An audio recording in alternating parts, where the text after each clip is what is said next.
How accurate is the portrayal of the Marine Corps...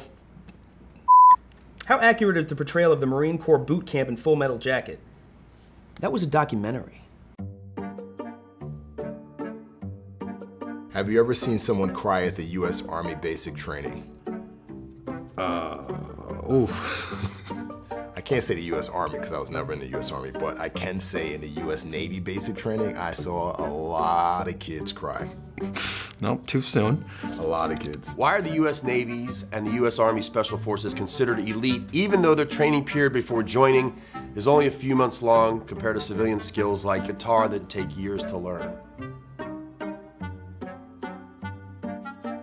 I'll get in trouble for answering that one.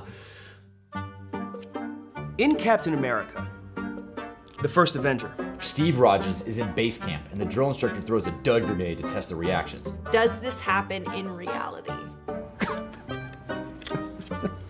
I don't know. Whoever wrote this question, the answer is yes. That is ridiculous. No, but it's actually a pretty damn good idea. I would actually like to see that, because I'd probably run. Of course it happens in reality. What do you think they base that off of? And there's some sergeant out there who's evaluating you all the time. He's got a little checklist, and now he's got a whole different rack of artillery shells. It's kind of messed up, but then again, yeah, no, that sounds like something that the military would do to people. So yeah, you get grenades thrown at you.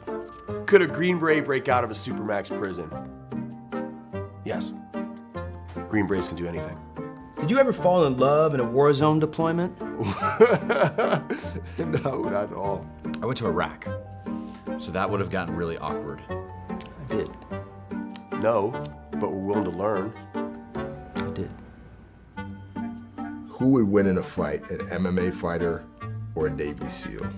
The smart answer is an MMA fighter. I will say, the thing about SEALs is that we would just keep fighting and fighting and fighting and fighting. What would it be like to play paintball against Delta Force? Fighting and fighting and fighting and fighting. I've been shot with plenty of paintballs, and they hurt. I've been shot in the balls with paintballs. I'm just gonna skip that question. And fighting and fighting and fighting. When you hit a target in real world, you can die, so it kind of does change what you do. And fighting until we have nothing left. Why is Delta Force gonna play you in paintball? They got better to do. Why don't we make our soldiers look scary or creepy?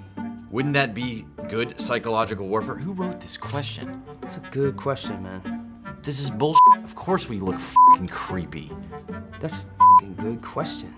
This is why you put face paint on in Iraq, just so you could scare the living shit out of people. Next. What is the stupidest thing you have seen a soldier do to get out of work? And I'm trying to think of like something I've seen here. Joining the Navy? Someone lit the dumpster on fire outside the office once. I don't know who it was. We know who it was.